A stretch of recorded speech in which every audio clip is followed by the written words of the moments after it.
Hello, everyone, and welcome to this week's edition of the Geeking Out podcast. I am the Athletic Geek, and my guest this week is Bahu, who has been the authority on FMW wrestling here in the United States for many, many years. First of all, thanks for doing the show. Thank you for having me. Um, so, pretty much kind of this whole idea for this show just kind of came out of nowhere. A couple of weeks ago, I was feeling under the weather, and as a precaution, my doctor felt the need to do a COVID test on me and subsequently put me in quarantine until my test results came back. So I was just kind of sitting at home and looking for new things to occupy my time. And I remember some matches with the late great Hayabusa came up on my YouTube feed, and subsequently I found just went down this rabbit hole of FMW, Frontier Martial Arts Wrestling. At least for the matches that I was seeing, there's a lot more to that story that Bret could tell you a little bit more about. But through there, I just became enamored with this promotion that I missed in its heyday, and subsequently have gone on to find uh, Bret Bahu's channel here on YouTube. I'll put a link to that in the description box below, and a series of podcasts he did chronicling the history of FMW.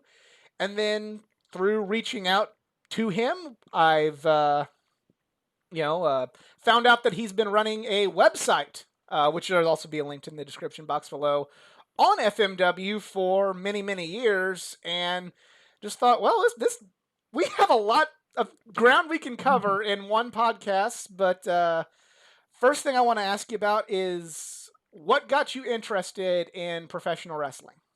I was 7, 8 years old or so, and honestly, we would just rent the old NES games every Friday night, me and my brother, and have his friends come over, and we play whatever 2-player game, 4-player game, and we just happened to rent WrestleMania one weekend, and one of my brother's friends was this big super wrestling fan, and he just that night just told me about all these wrestling characters in WWF. The $1 Million Man. Here's this rich guy, the Big Boss Man. He's a cop, and just told me about all these things that I had no idea. And then so it just made me want to watch I ended up watching Wrestling Challenge the next morning, Saturday morning, and I just got hooked. And then around that time, Bret Hart was getting a singles push. So this was summer '91, and Bret Hart was getting a singles push for the Intercontinental title. And my name's Bret with one T. You have someone with Bret with one T, rising up, and I just pretty much got invested in him. And throughout the years, just kept following his career up until about the time of him going to WCW in '98, and around that time, because of what WCW was doing to him, I kind of started searching elsewhere, and that's how I ended up finding about FMW and getting into that rabbit hole, as you said, just 20 years earlier. So, kind of tapering off to this, how did you find FMW? Because did you have the internet? Was it through Meltzer, Aftermags? How did No, you yeah. discover this promotion? So there was in 1997, there was a website, John McAdams wrestling tape website, and at the time it just seemed like he had everything. And I mean, still to this day, he had a lot of tapes, thousands of tapes, and he had match listings and descriptions of everything that was listed. And so you could literally just go to his website and learn all this stuff, because I didn't even know about the Observer in '97 or so. Right. But so this was like my Observer. Just going down all these, he had Portland, he had Mid-South, he had Mid-Atlantic, and then he had All Japan, New Japan, and he had FMW and Wing. And so I was going through these descriptions of all these matches, and there's an exploding ring match. What the hell? And this is '97, before there's GIFs or, anything like that. So you're not seeing what he's describing. You're just reading it.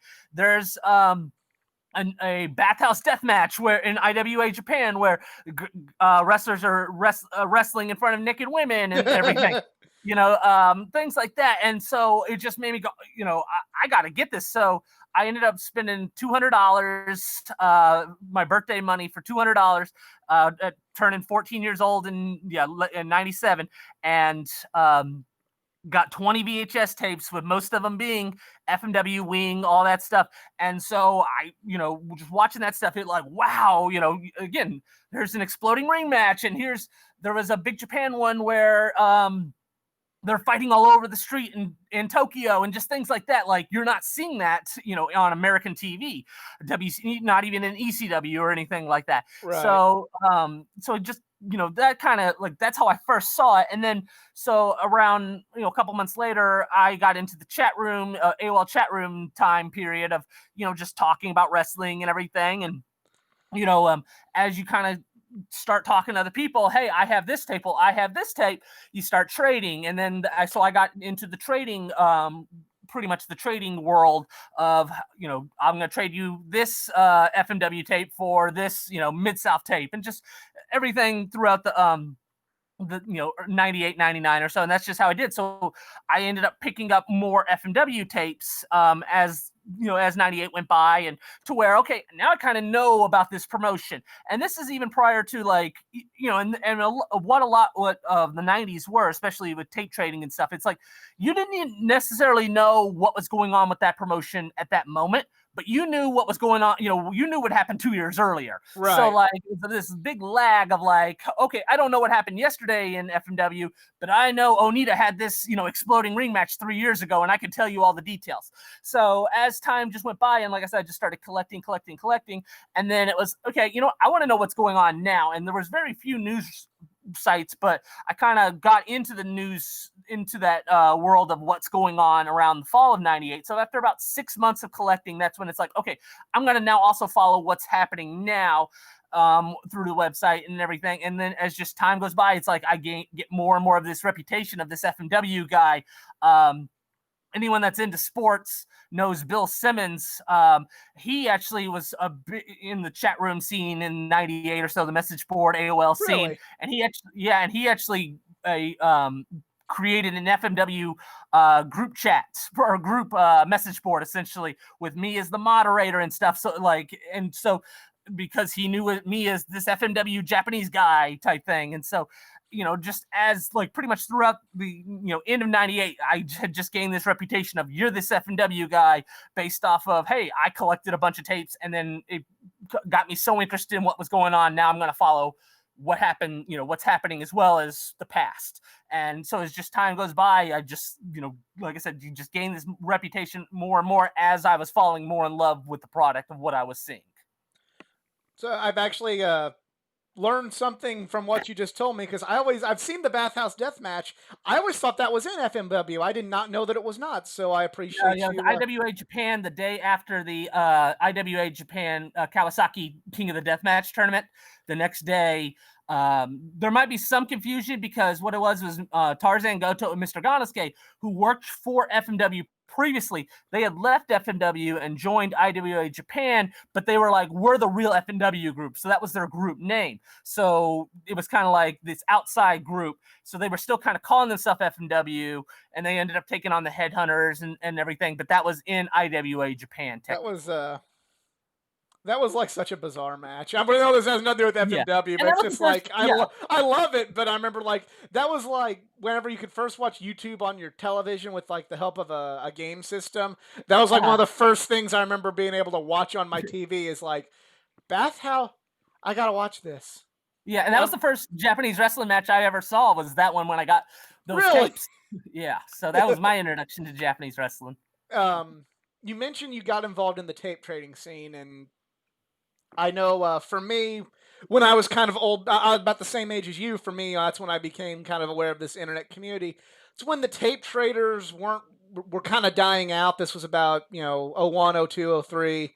Mhm. Um, and it's kind of just getting into more of, custom DVDs and everything, and that's what I've been used to doing, as far as trying to follow things that WWE or TNA or Ring of Honor wasn't putting out. What was it like being part of that scene at that time? What was the tape trader scene like? I mean, it's pretty much. I mean, it's just kind of a trust system, and just, pretty much kind of like it's kind of like this underworld thing of like, okay, I know this person, I trust this person, I can go to this person. I don't know that and I mean, sometimes you get screwed around too. Sometimes it's okay, I'm going to send this tape, and then you never hear back from the person. So things like that would happen, but a lot of it's just you got to trust the person. And hey, I really want this tape, and this is, there's not that many outlets. There's no YouTube at this time. There's Right. no, streaming, or not streaming, but being able to just straight out download a video, torrent sites or whatever. I mean, Right. you just had to rely on these people that either you knew in a chat room, or, I mean, there was, hey, here's my list of things I'm interested in. If you have this, I would be interested in trading my FMW tapes or something like that. It's just kind of how things were back then. And, just like I said, a lot of trust, having to trust strangers essentially. And sometimes it bites you in the butt, but most of the time, it was a successful trade. And I mean, now it's kind of romanticized, but at the time you don't think really anything of it. Right. Uh, when you were trading the tapes, did you trade master copies, or were you did you have No, the barely anyone ever had master copies. gotcha? You Yeah, copied so your own tape before you decided to yeah, try and trust this person. the big thing was George Mayfield, who he would go to Japan several times a year, and he was a big influence on me, and actually was uh, big influence on me. And because he'd go to Japan and videotape while in Japan, and so that was something I always wanted to see, just videotapes of him, and just meeting all these wrestlers, going to all these wrestling shops and everything. And he would buy all these commercial videos, and so I would buy some, they were called coops, COOPS, and essentially that was, hey, I am straight out this master copy. I'm going to give you the cover art of the copy, and I'm going to record it straight from the original. So the quality is better than you're going to get from anyone else. So that was like a, whoa, I have a better copy than everyone else, because a lot of times you get third generation, fourth generation quality Right. videos, then sometimes are just pieces of crap. But when you got it from him, it was like, oh, this looks like, in comparison, what a DVD looks like now, where it's like, whoa, you see that this is one step above quality than anything else you're used to. So, but other than that, and I mean, again, those weren't even straight out, like, he wasn't even selling the master copies themselves. He was just Right. recording off of them. But no one else really had the master qualities, and if they did, they weren't willing to trade or sell them or anything. And I mean, even this probably because of, thinking of those as like so great, like holy grail type things of like, I got the master quality. Now I've gotten into, 20 years later, I got into a collection, and it's an underground world now of collecting the original VHS tape. And so, like, about 4 years ago, I started just collecting every FMW original videotape, to where now I have the entire video collection. And since then, I've spawned off to, okay, now I'm going to start collecting Wing, and I'm going to start collecting Michinoku Pro, things like that. Just probably because of 20 plus years ago being like, oh, I wish I had those. And now having the money and having the resources, Right. I'm able to get it. Um. So no, the big the big low blow for everybody wanting to follow international wrestling, or just any kind of wrestling at all on YouTube, is the copyright notice and the cease and desist. Yeah. Was there ever a problem with, maybe not necessarily FMW, but just with maybe international promotions in general, kind of like, hey, you guys are gonna quit this, back in As the old far as the trade tape trading, yes. or And just in the tape trading scene, did any like the international only promotions come down upon that scene? Um, only thing I ever personally dealt with was the owner of. This is years later. So FMW closed down, and a guy that started up a promotion that was followed FMW is called WMF, and the guy that started that promotion, he actually bought the FMW library, or a piece of it, a part of it. And so he ended up messaging me going, hey, you're selling my video footage. You need to stop. And at the time, I didn't know this guy owns it. Like, I don't, who are you? Who are you to tell me to stop? And then I wrote back and I was like, you don't own this. And then he never responded, never got anything back after that. Then a decade later, I was talking to Hayabusa. I met Hayabusa, and I asked him who, as far as who owns this specific video library. And he's like, that guy. that guy that started WMF, and I'm like, oh crap, he actually did have some authority, and I just told him off, but he didn't respond or anything, and I never got anything. I know Hustle, the company of Hustle, they really went after people that were selling their videotapes. That was Dream Stage Entertainment. They Yes. did a bunch of I think K1 or Pride. They did Pride, and they started up their own wrestling promotion, Hustle, and they went after people that were selling the videos. This was around 04, 05. But after that, then they haven't. They kind of stopped, and Hustle doesn't exist anymore anyway. But yeah, I mean that's the only two personal things I've ever either dealt with or heard about. Everything else, no one really cares about. Or I know as far as like little small companies, they really do not like their commercial videos getting out there, because then they could possibly be on YouTube, and a lot of them rely on their videos being sold. So I don't think they have any like, I'm going to go to the law about it, or I'm going to get this taken down, but it's like they do not want this up, because that's how they survive, is their DVD money essentially. Right. Because it upsets them greatly if it happens, but they're not reporting it or anything. That's Right. usually for the bigger companies like Dream Stage Entertainment, things like that. I know, like, just now, New Japan is terrible about, because there was a similar to how I'm learning about FMW with you. There was when I was first getting into New Japan, there was this YouTuber named Showbuckle. Have you heard of him? Are you familiar with his No, I videos? haven't heard Showbuckle. He did a lot of really good history. I think his videos still exist on like Vimeo or Daily Motion, but he did like Hmm. some really good. He knew the language. He was able to really explain the story, especially to people who are just now getting into New Japan through kind of their boom period.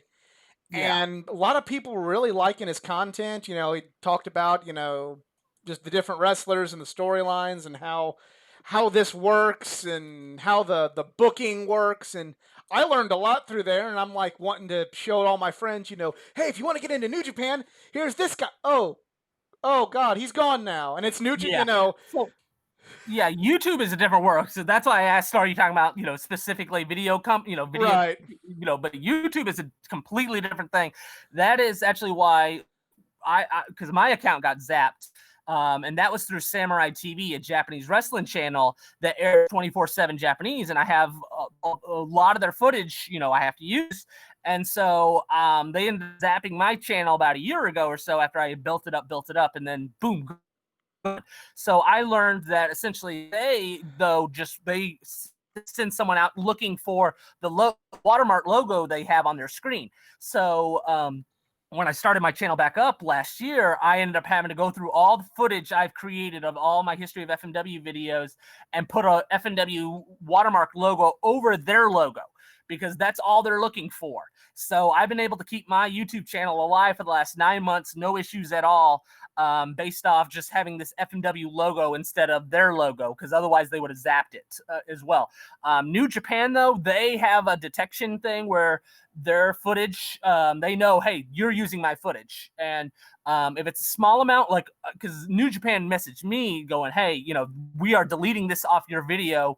But they didn't zap it or strike it or anything or take it down. It was literally just like, hey, this New Japan footage is gone now off your video. So, but if it's a lot, like if it's the whole video is New Japan, I know people, yeah, they definitely strike it. But New Japan's probably the worst. I'm trying to think of other promotions that do it.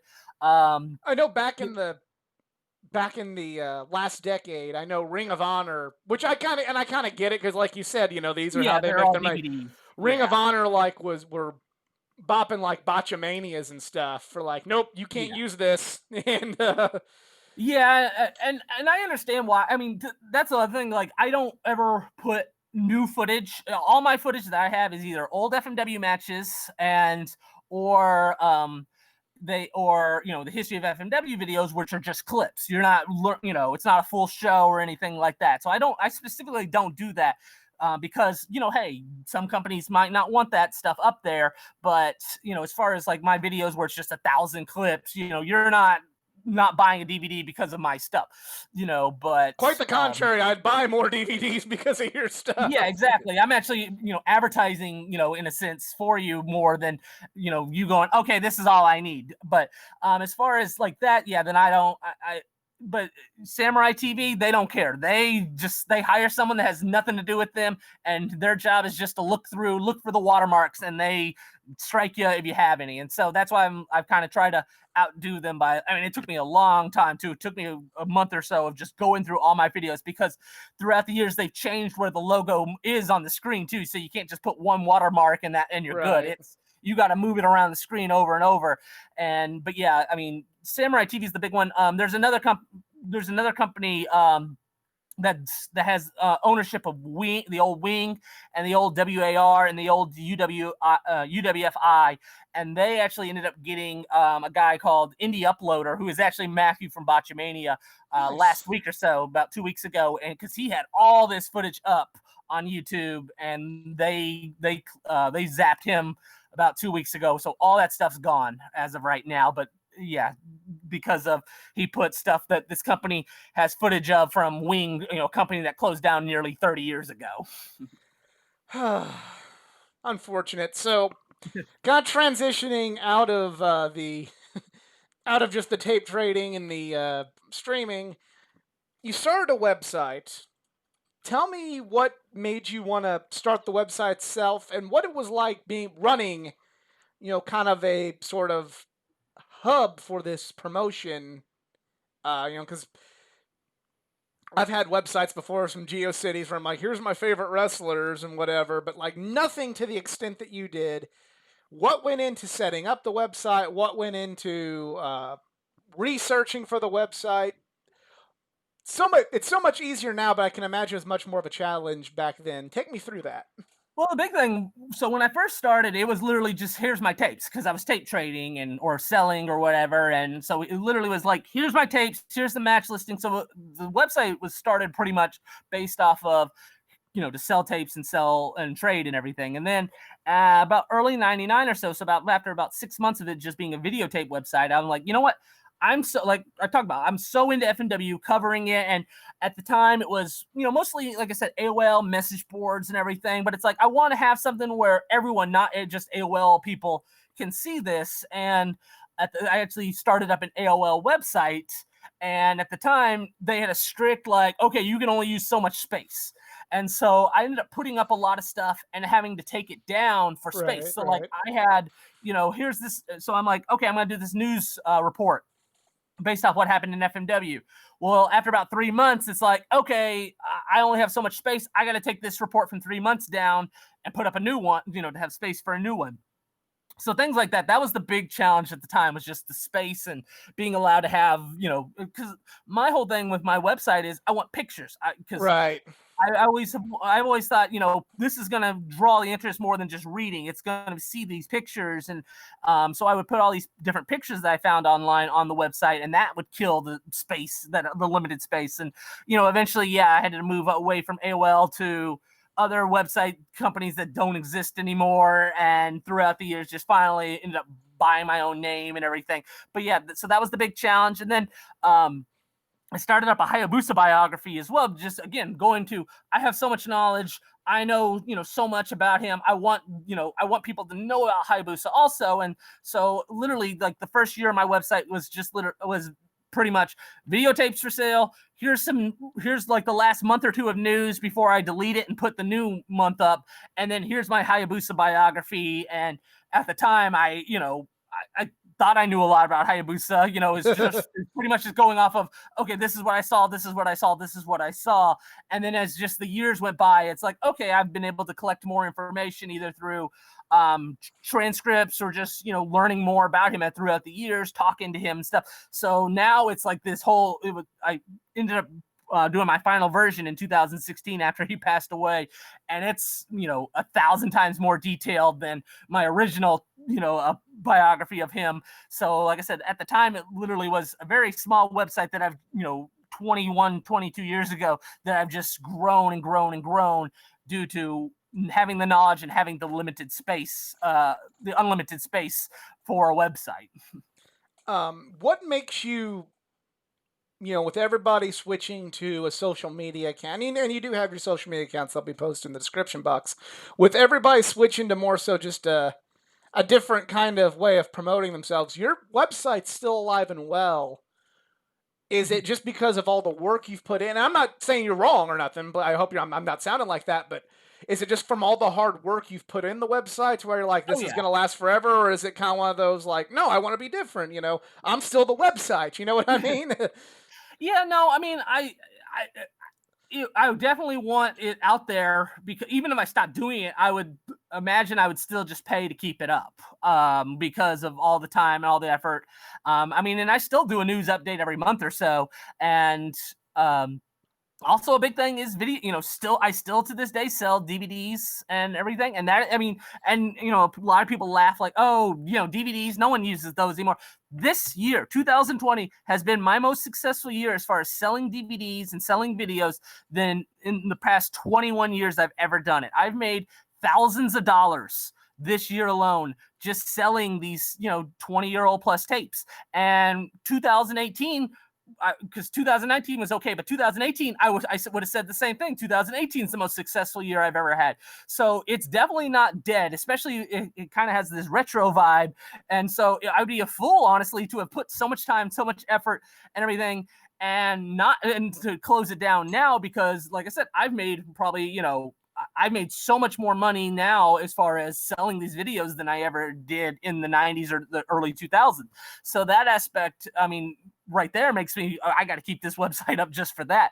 But I mean, it's still a passion. It's still, I still love FMW even though it's, closed down. But I still, like I said, I do, a monthly update or so every 4 to 6 weeks, just covering everything that's going on.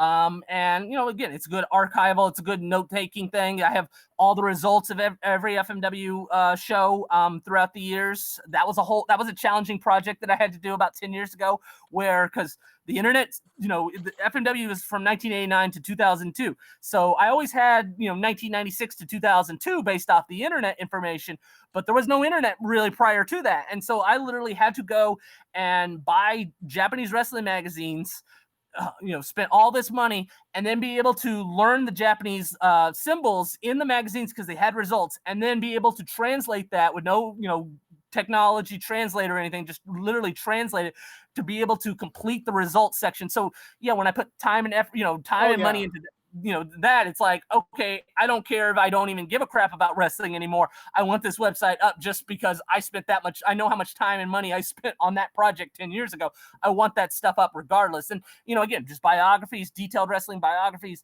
just everything. It's like I said, been up for 20 plus years. There's no reason to close it down. And I know, it's not, it's a niche project, or a popularity. I know, a promotion that's been closed for 18 years is never going to be like New Japan, was a couple years ago, but I don't really care either. This is Right. my thing. If one person likes it, that's all I need. Cause I love doing this. This is my passion project that I've spent since I was 14, 15 years old. There's no reason, as long as I still have that feeling, I might as well keep it going. And I really like hearing you say that because that's part of the reason why I do YouTube.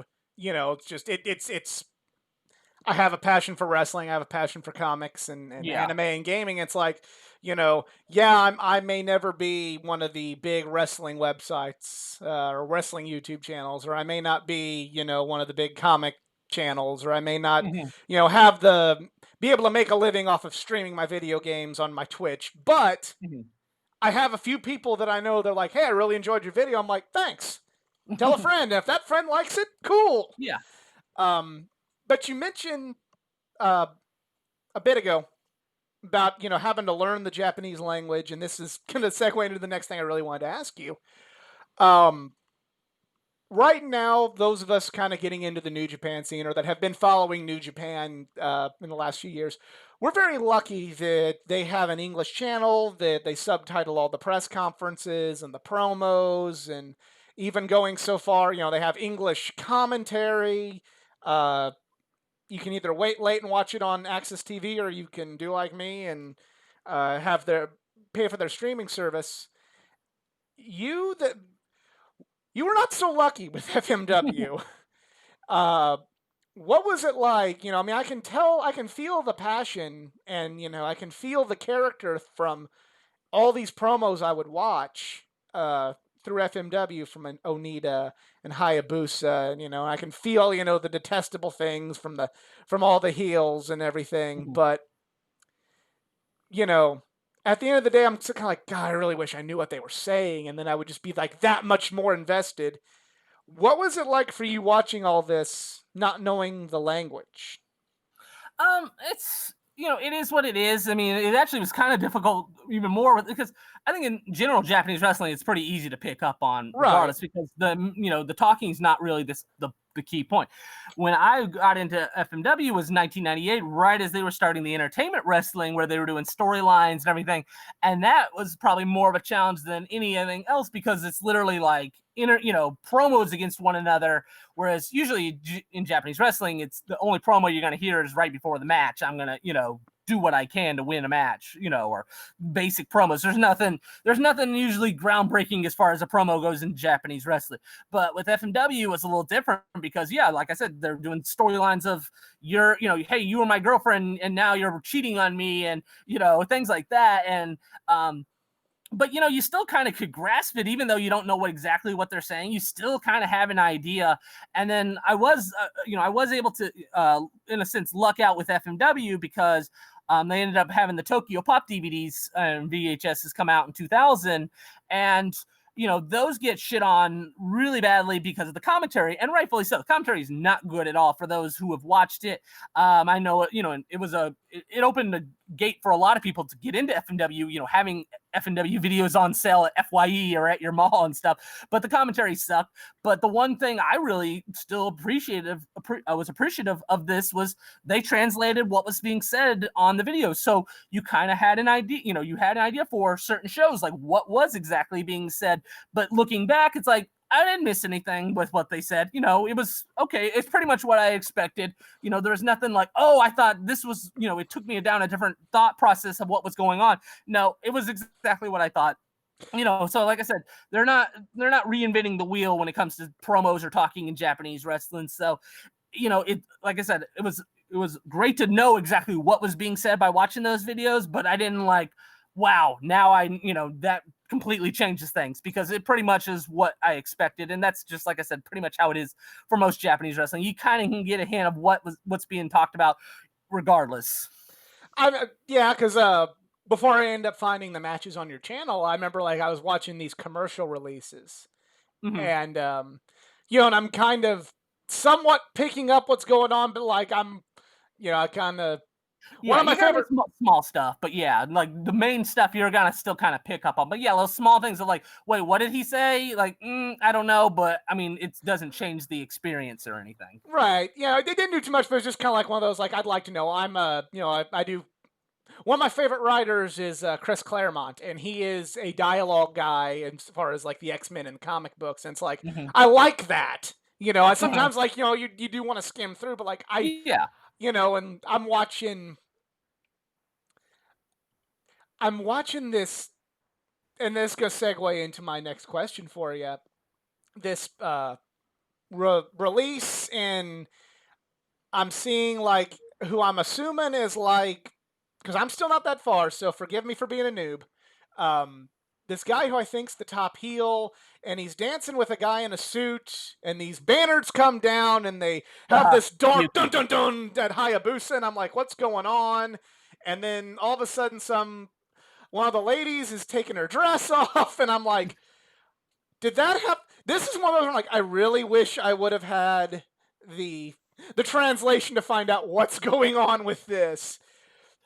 So to that one, exactly what was going on was Fuyuki, who is the top heel, he was in charge of the heel group, and he kind of had the commissioner angle. Like, I'm the commissioner, I make the decisions. He had the guy in the suit is the owner of FMW, and they were the heel.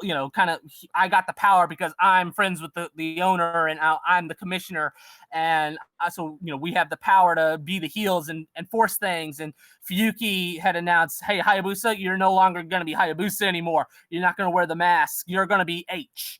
or you're going to be, you're going to go by your real name, and eventually he ended up going by H instead. And so, again, that was entertainment wrestling, and again, at least, like I said, at least I picked up on that, 20 plus years ago when I watched it. I kind of know what they're saying. I kind of know what's going on. But yeah, that is one of the thing where the Tokyo Pops, if you ever watch them, are helpful, because literally it's like, okay, for that specific thing, like, oh, here it is translated actually. Right. So it's not for not everything in FMW history is obviously translated, but that one is, and things like that. So that kind of stuff helps you as well. Possibly pick it up if you don't know what's going on. Right. And I mean, and I'm sure when I get deeper into your podcast, I'll be learning Yeah, and much, that's much more another about thing. I that. explain everything to the best of my ability, going over all that stuff as well. Yeah. um, but that kind of, okay, well, you've kind of mentioned, and again, not trying to take too much away from what I'm going to learn eventually from Mhm. watching more of your stuff, but one of the vibes I got from watching a few of those on YouTube was FMW gave me somewhat of a more Western feel than, what I see even now, with Yeah. Gato booking in New Japan now, or some of the other DVDs I own from All Japan. Um, like I said, I just really get more of kind of like this is more of a Western type promotion from FMW. Is that Yeah. was that always kind of the case? I mean, I know they were very innovative with their death matches, or was that just something that kind of grew over time? Yeah, I mean, it's kind of a combo, because FMW in a sense is like two separate promotions in itself, and you have the Onita one, and then you kind of have like the Hayabusa slash Fuyuki one, and they were actually, and I'll go over it, in the podcast or whenever you get to it. They are technically two. There were two completely separate companies just called FMW, and there was the Onita FMW, and that was the death matches and stuff, and I talk about it on the show, where it's like he brought a lot of it from when he went on an excursion, when he was in Memphis, when he was in Puerto Rico, when he was in Texas. He learned all these different styles that he saw. In the Memphis street fights, just brawling all over the building. He did an empty building match. In Puerto Rico, he saw the barbed wire, he saw the fire. So he saw all these things, and hey, they're not doing that in Japan. Like, the most hardcore Japan's doing is like a cage match. And so if I bring this over here and do this, I could possibly, gain a niche, audience, and that's different than New Japan and All Japan, because every other small company that had been formed that wasn't New Japan or All Japan had died out. So it's like, okay, I'm going to try something different, and hey, I'm going to be the star of it. And so that's what Onita did. So that's why you probably, in a sense, see hey, this was, kind of Western, because Onita went to the West and kind of saw that stuff and then brought it over. And so it was, he felt like it had to be completely different to rival New Japan and All Japan, because, okay, we're not going to have as great of matches as they are having. But two, Onita was like, I got to be the star, and I have bum knees. My knees are all screwed up from, being injuring them back a couple years ago while wrestling in All Japan. So, I can't have like these straight great matches like I, barely could 5-7 years ago. I need to do something different. Well, my knees can handle being in a street fight or being in a barbed wire match. So that ended up happening. And then the Hayabusa Fuyuki era later on, Fuyuki, he, like I said, he became the booker, and they were already doing kind of entertainment wrestling, but they went with Fuyuki's vision of entertainment wrestling. And Fuyuki liked WWF. Fuyuki, he had also been in America and really enjoyed seeing what he saw, and so he took a lot of what he saw in America as well as what he was watching in WWF, and put it in. So there was like I said, two separate FMWs that were very Western compared to New Japan, All Japan, but they were two completely separate type of, Onita with the barbed wire and the street fights, Fuyuki with, the attitude era storylines and everything like that. So this kind of the big thing I really wanted to ask you, as far as now that I've learned that, is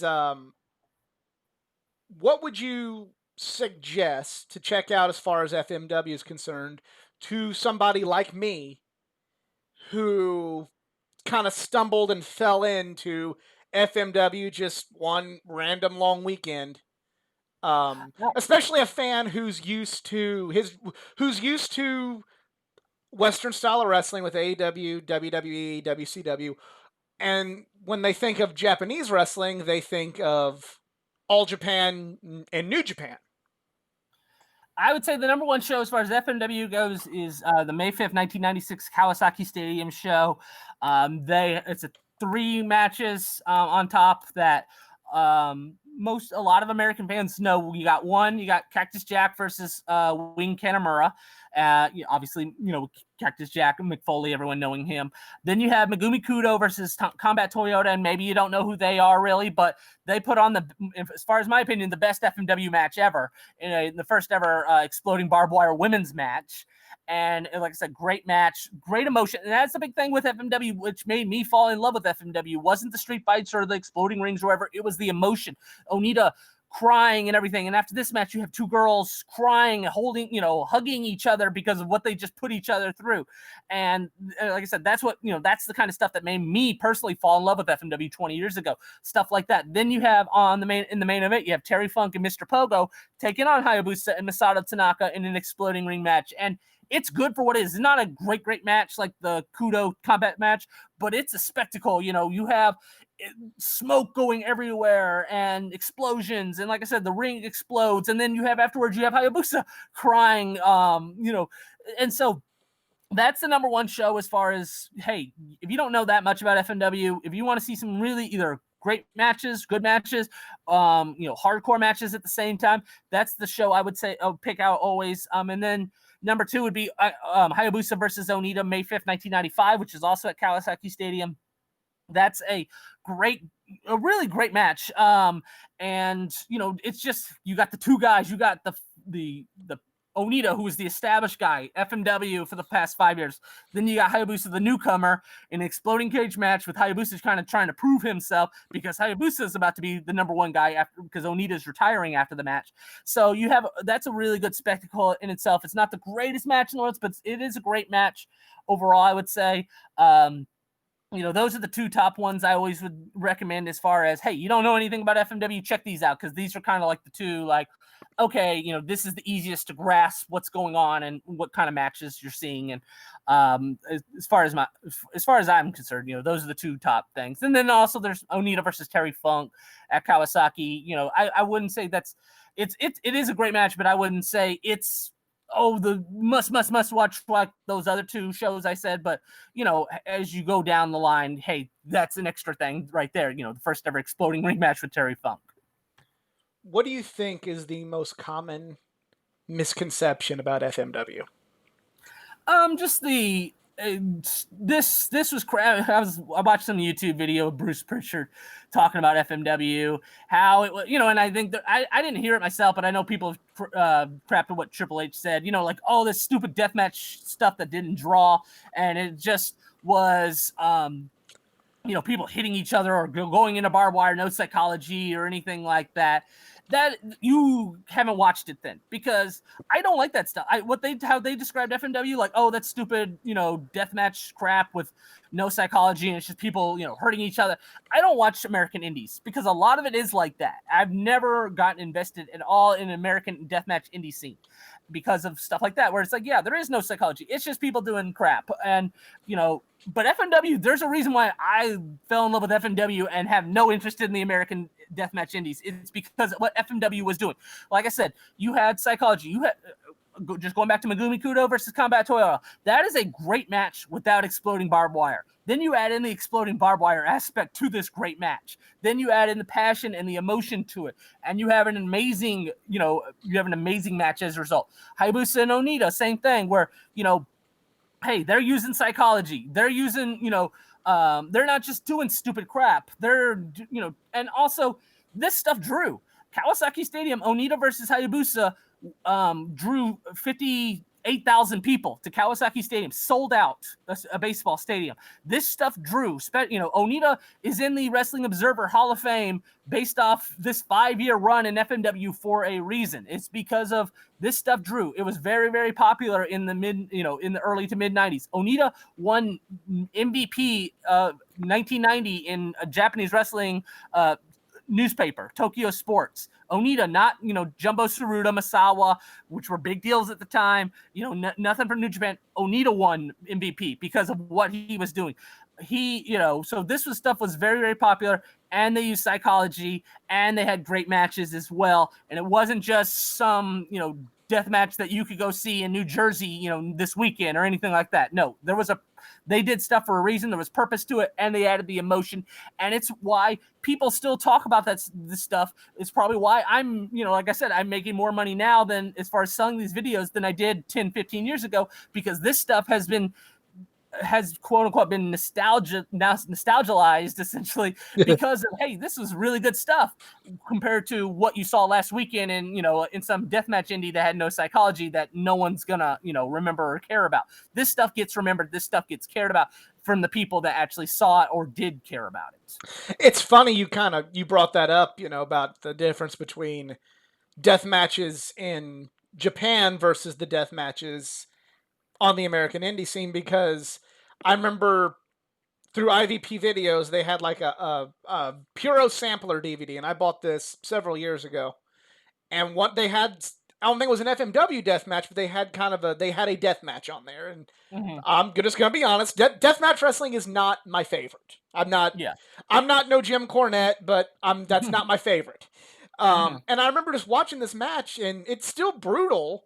And there's still a lot of things that, I normally don't get into, but I was into that match, and I just was kind of looking at my buddy, and I went, why did that feel like it didn't feel like it was trashy like some of the stuff you see in IWA Mid-South and CZW. Not a knock on all the talent in IWA Mid-South and CZW. There was some great matches and great talent to come out of there, but why did this not feel like I need a shower after watching this like I do when I, buy that IWA Mid-South DVD, have to sit through that one death match so that way I can get to, the main event where it's Mike Quackenbush and Claudio Castagnoli, you know what I mean? That's exactly what I was saying. It's just, hey, it was different, and people that didn't watch FMW or maybe saw one match or something like that, it's definitely it's different because it's, there was a point to it. And I think a lot of it is, hey, Onita definitely caused a lot of these people to, hey, I want to be like Onita, but I don't know how to be like Onita.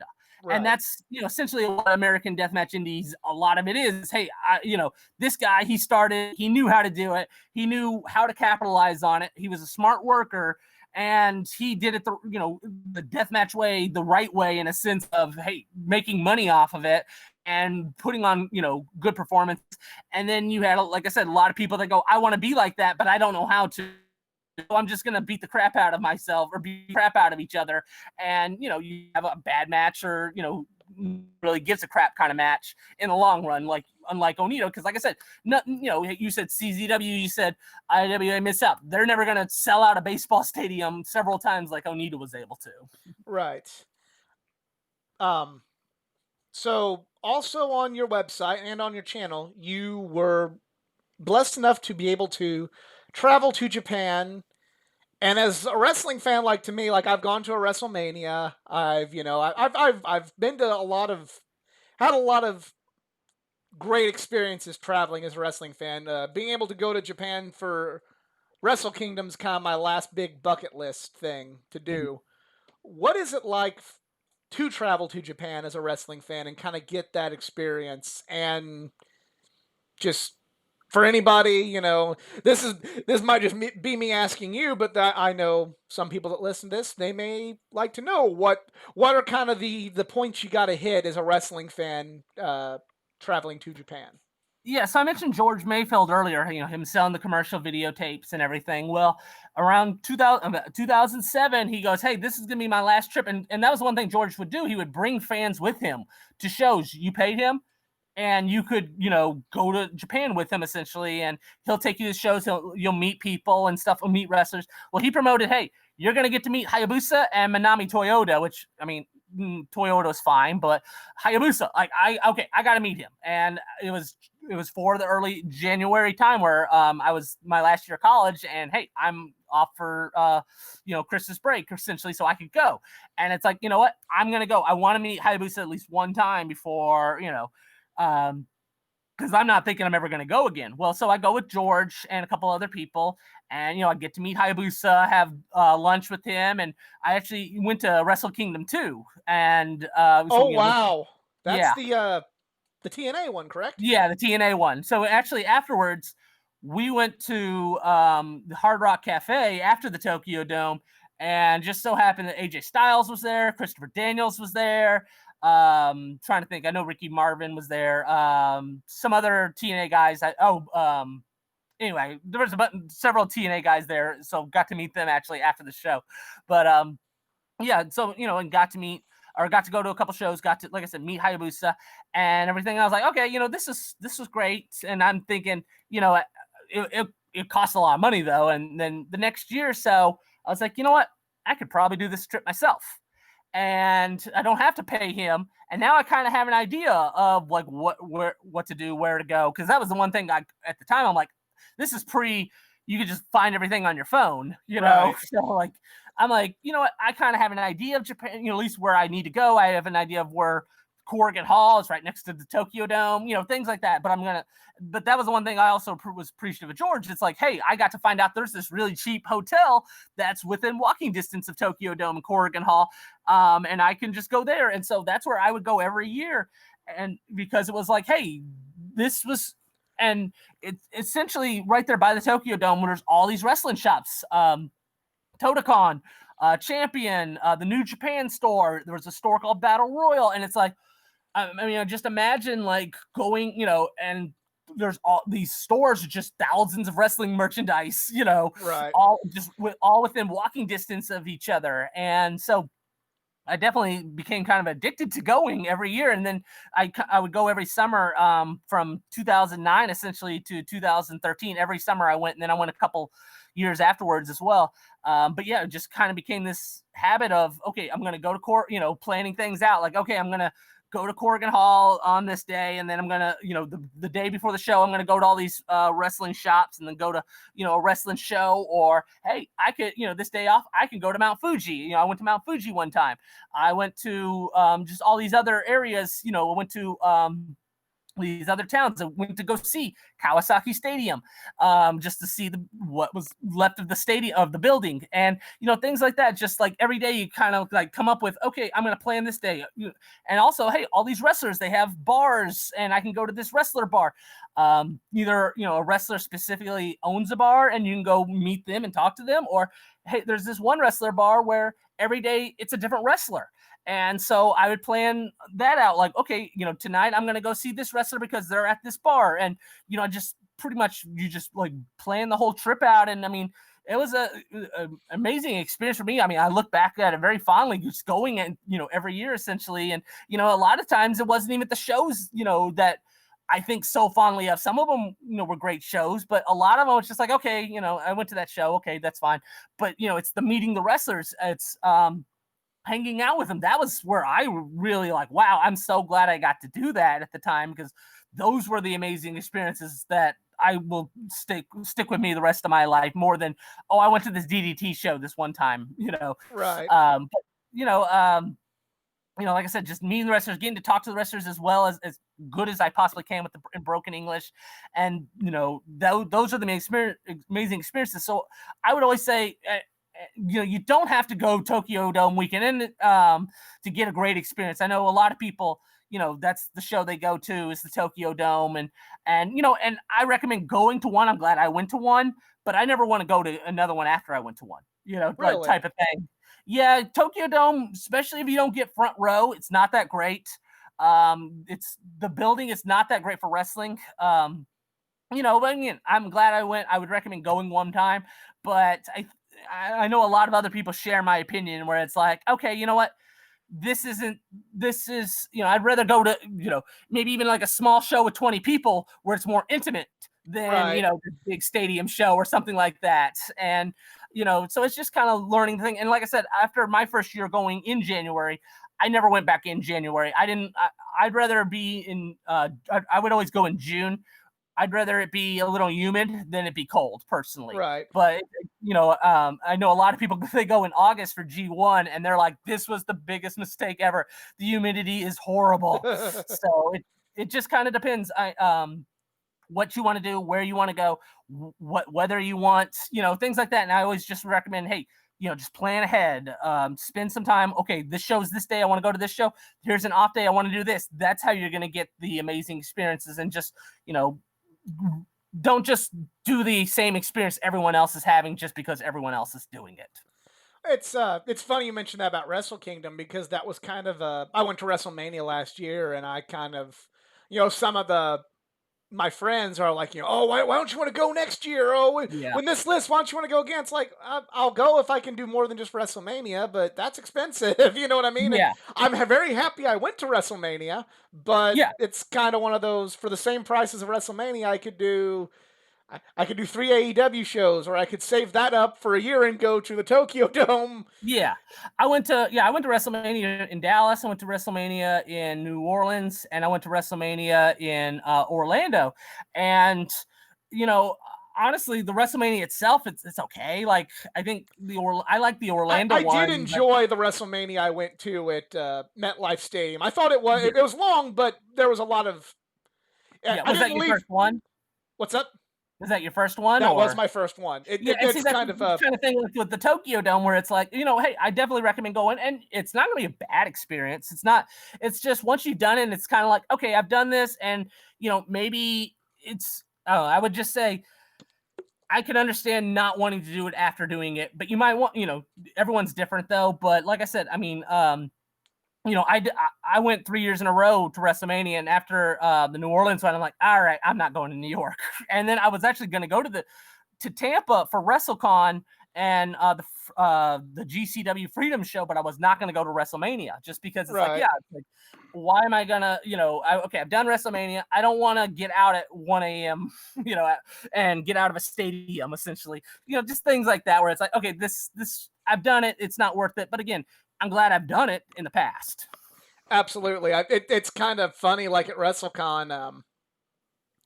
One of the I hit up probably every Japanese wrestler they had at WrestleCon in New Jersey, except for two, and unfortunately, those were because of just where I needed to be at that time for either a show. One of them was Onita, and the other one was Great Muda.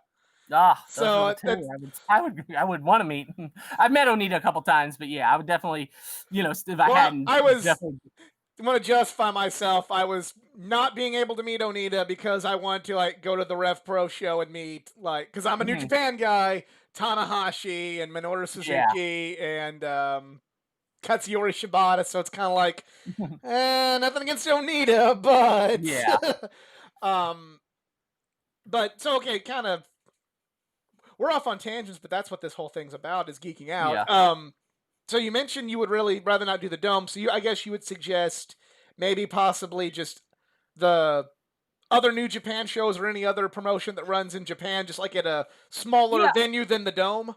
Yeah, so there's Corrigan Hall that's right next door, and that's where most promotions run, at least monthly. And now is not the best time because you're not even allowed in Japan to like scream, Right. for during shows. But I mean, so like I said, I've been to the Tokyo Dome, and I went to a New Japan show at Corrigan Hall in the summer of 2016, and that's the show like that I have fonder memories of just because like there was a match and I forget what it was. It was a semi-main event match. I just because I remember it wasn't the main, but there was a semi-main event match and the electricity in the building when I'm thinking it's Ishii, but I'm drawing a blank on who it was. Someone kicked out and it was like everyone's stomping their feet and all the pop and so and you just feel this electricity of this match. Holy crap. Wow, like which I don't think you would, I at least didn't experience it at the Tokyo Dome. And again, I went to, Tokyo Dome in '08, so it's a completely different New Japan essentially than what it is today. But yeah, in 2016, I definitely had a better experience going to a Corrigan Hall show than I did the Tokyo Dome. But again, every promotion's different, every venue's different. I like going to Shinkiba, which is this pretty much a warehouse outside of Tokyo, and a lot of the smaller indie promotions go there and run there. And that's not even for, oh, I'm gonna see this great match, or I'm gonna, things like that. But it's, hey, afterwards, there's not that many people here. The wrestlers will hang out with you or talk to you, and you can meet up with them and stuff. And those, like I said, those are the kind of experiences that stick with me more than, oh, I saw this, or, oh, this happened at this show, or, this 4.5 star match. I'd rather, hey, okay, this show was good. It wasn't bad. And afterwards, hey, I got to talk to this wrestler. Hey, I got to see this wrestler. Hey, Right. this wrestler was free and just hanging out, by himself. So that's, like I said, that's the more experience. That's the environment that I'd rather have. And I know, like I said, I'm not the only one, but everyone's different. And again, especially if you're going for your first time, I can understand, okay, I want to go to the Tokyo Dome, just to go to the Tokyo Dome and say I went to Wrestle Kingdom, and you're going to possibly see a really great match, as well. You mentioned earlier the all the different bars and restaurants owned by wrestlers, and wrestlers are there. Mhm. Tell me about some of the wrestler-owned bars and restaurants, and some of the wrestlers that you've met at their respective bars and restaurants. So I met Combat Toyota, who I talked about. She actually she runs a Korean barbecue restaurant. So I went to her place. That's one of those things where it's like, wow, I can't believe I was able to accomplish that, because she lives a little. At the time. Not Sorry. to cut you off, but there's a you said a Korean barbecue place, and this is in Tokyo, right? Yeah, Chiba. So Was this Chiba's. the one? Because I remember they had on TNA they had a like Bubba and Devon and Christian and Giant Bernard and Tomko all went to a Korean barbecue place. Like they were getting ready to close, but like Tomko's like, yeah, I know the people that run it. Like as part of their. I wonder if that's the same place or if you're No, aware of it's that not. segment. No, it wasn't, because Okay. uh, yeah, no, that's in Tokyo. Actually, going back to that, because I was there that time, the group actually ran into those group of guys at the Tokyo Dome Hotel Nice. the night before Tokyo Dome. But anyway, Sorry about that. Just kind of just no, no, curious. yeah, so no, 'cause this is Combat Toyota's, who I talked about. She was in that great match with Megumi Kudo at Kawasaki Stadium, and she used to run it in Chiba. Now it's ways away near Osaka, but she ran it in Chiba, and that was, again, trying to find this place a good, 45 minutes to an hour away from Tokyo, pre being able to use your phone in Japan, was an accomplishment in itself. But so I was able to go there and, meet her. I didn't really get to talk to her that much, but that was a great experience, just, getting to meet this wrestler. There was another wrestler, he worked for FMW and the small promotion in Pittsburgh, Soldier. I would go to his bar all the time, and there'd be wrestlers there. And I know Ryuji Ito, who works for Big Japan, he would run Yeah. a bar. Ryuji Yamakawa, and then two Big Japan wrestlers in a bar. And then Mitsuhiro Matsunaga, he has his own steakhouse, and he worked for Wing and FMW as well. And that's kind of a famous restaurant for him, because I've been to Ribera's, and I was just going to ask you about Rivera's. yeah, I've been to Ribera's 3 times. Ribera's is okay, but it's so expensive. It's $100 steak, Oh And wow. again, yeah, so you expect to spend a lot if you're going to Ribera. And again, the steak's okay.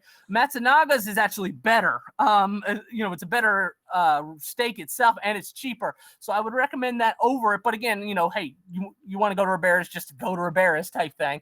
So Matsunaga, I'm trying to think of who else. Like I said, there was that wrestler bar where it was just different wrestlers each night, pretty much like they're all smaller wrestlers. That's the thing. Like I don't follow New Japan too much. So, and New Okay. Japan wrestlers don't do things like that really, because hey, they're making enough money to where they don't need a second job or anything like that. So, but as far as like the indie scene, I guess again, it just goes into what you're into. The smaller the promotions, the smaller the wrestlers, the chances are you're going to be able to, either go to the restaurant or meet them, and hang out with them. Then you're not going to just like, oh, hey, Tanahashi, let's hang out. Right. Hey, I'm going to go to your restaurant or anything like that. So it just depends, again, going to who you know and who you're into, that you're going to be able Right. to meet the wrestlers. Can fans buy the jackets, or are they exclusive for wrestlers at Ribera?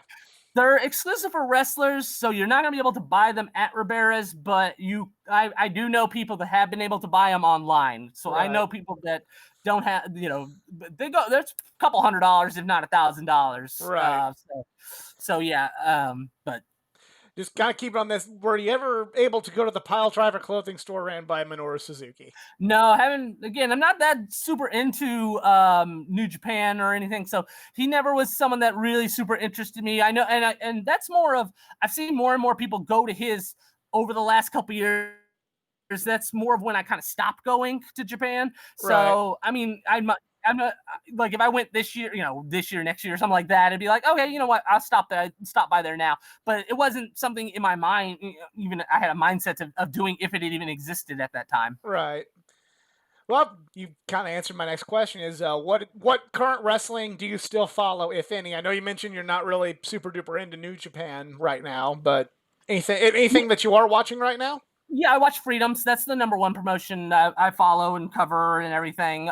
It's essentially it. I always consider Freedoms kind of the nephew of FMW. The lineage is connected, but it's like this promotion closed that created this promotion that closed that promoted, things like that. It's very, down the line. And Freedoms, they can have great matches. It's a death match promotion. Jun Kasai is probably the number one star in the promotion, and you were saying it's definitely different than FMW. It's a lot more like how Big Japan is today, except I just personally like it more than Big Japan. I think they have the younger wrestlers willing to do more things than Big Japan, whereas Big Japan be kind of stagnant. So I like Freedoms overall, number one, as far as what I'm following today. But I do watch Big Japan. I follow 0-1 somewhat. I follow smaller indie promotions. There's a promotion called 666, which is kind of like this gothic promotion, things like that. So, more of the niche, like I said, more of the niche things of just kind of, smaller indies, getting, again, and hey, when you get to go to the shows, these wrestlers, and, and you have a better chance at connecting with them as well. Right.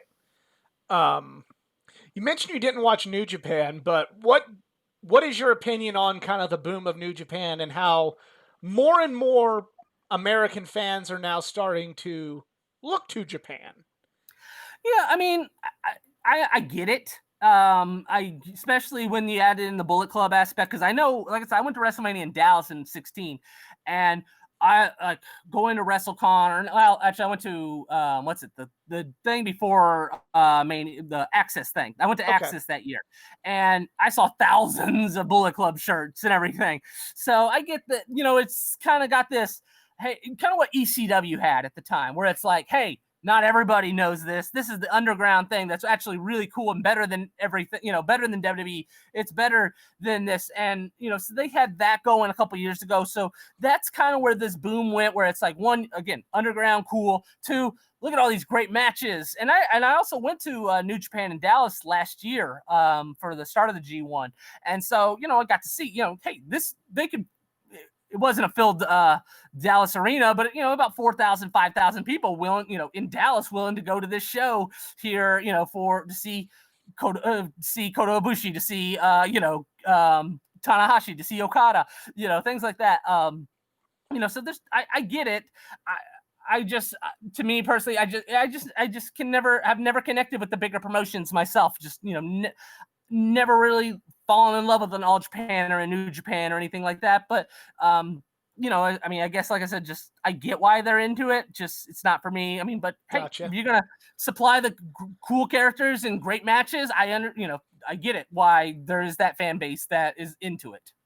Do you follow American wrestling at all? Yeah, I watch WWE, and I'm like always like a month and a half behind AEW. Gotcha. I watched Fighter Fest today, actually, so that's how far behind I am. But I mean, but yeah, I know what's going on at all times, and like I said, I do watch WWE. Like it, I think how a lot of people do it, where it's like, okay, 3-hour Raw, let's see if I can get through this in 25 minutes. Right.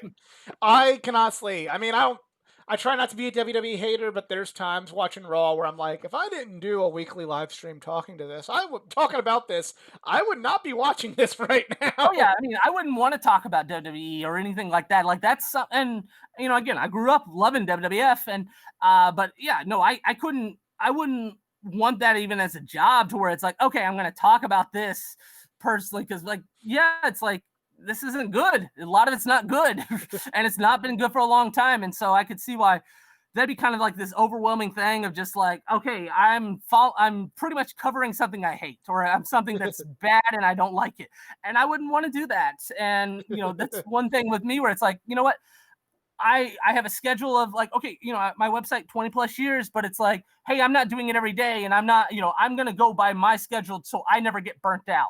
Right. And and I think if you're covering something that you don't like, and it's like, oh, this is a chore to watch, but I have to because it's my job, that's when the burnout happens, and that's when a lot of people go, you know what, I'm done. And I mean, talking about the New Japan boom and Bullet Club and stuff. 4 years ago, I know there was so many podcasts, in regards to New Japan or Bullet Club or just WWE and, all that. And there's probably like, 1/10 of those now. Like all those podcasts that started up like 4 or 5 years ago are not around anymore, just because I think a lot of it's like burnout and, okay, I don't really like doing this that much. Right. For me, what like getting through WWE to be able to eventually talk about AEW and then and New Japan whenever at times that's kind of like the desserts. Like you got to eat your vegetables to get to the meat and the dessert, and then you're Yeah. happy. And that isn't to say that I don't hate WWE all the time, but it's like more often than not, it's like here's the happy place, and then whenever WWE surprises you, you're like, oh, that's really good. I can't wait to talk about this. But Yeah. um, yeah, well, I really appreciate you taking the time to come on the show. Mhm. If I'll be posting links in the description box below. But if you have social medias, you want to go ahead and show them now. Yeah, I have Instagram, BahuFMW World, where like I've talked about, I collecting those results throughout the years. I also was able to obtain thousands of magazines that I just happen to have in my house. And so I go through these magazines and I take pictures of really cool FMW or just Japanese wrestling pictures in general. And I've been doing that for the last 4 years. So it has thousands of Japanese wrestling magazines / FMW pictures. I have Twitter, BahuFMW, where I will just either, kind of talk about what's going on now, or I also create these 1 minute this day in history video of what happened in FMW, like say 25 years ago. They're very popular. Like I'll post it, and sometimes they get 1,000 likes, 500 likes, things like that. And then I have a YouTube, Bret FMW, where I've posted all the history of FMW videos, as well as the top 100 FMW matches. That probably is what you found, to be able Yes. to create what made you fall down the rabbit hole. But Yes. pretty much, yeah, anything with FMW as far as video footage and everything I've put up there. And I also have a Facebook group, History of FMW, where there's about 700 members or so, or it's just people talking about FMW and just kind of a closed group environment if you guys want, if anyone wants to join. But yeah, that's pretty much it. And then obviously my website, BahuFMW.com, where I have the news, results, the DVDs and MP4s for sale, and the biographies, everything. Like I said, been working on it for 20 years. Awesome. And thank you all for. Real quick, I did want to mention this to you. What you listed as the 100th best FMW match was the one I was the most excited to see because it was Yeah. Hayabusa and Sasuke. And I'm like, this is 100? What the hell? Yeah, but you know what? It's kind of a disappointment. I asked Hayabusa about that even, and he was like, "Yeah, we were both injured. It was a disappointment." Fair enough. We could. We might have to bring you back on at some point just for more stories from Japan and meeting Yeah, Hayabusa and, and and I all didn't even them. really get to talk about that aspect, but like that's one other thing. Like, hey, I went to Hayabusa concerts, and afterwards he would call me over and just, hey, come over and sit with me because like I'm not used to this American coming to my concerts that literally were in little restaurant bars that 20 people would go to, and he would sit there and he would just talk to me and just we'd talk for hours, and he just went over his whole life pretty much with me. And so like that was a whole experience in Wow. itself that I wouldn't have been able to get if I had never been You to think we can get a Japan. part two out of just talking about your time with Hayabusa? Okay, sounds good. Okay, we might be able to do that. Yeah. But thank you everyone for giving this a listen. If you enjoyed this, please give it a like, share, subscribe for more content, not just from the world of wrestling, but from the world of comics, anime, gaming, and all things geek culture. Follow me on my social medias, facebook.com/athleticgeek89, Twitter at athletic_geek89, and Instagram at athleticgeek89. Bret, thanks for doing this again. This was great. Thank you for having me. All right. Y'all take care. Later.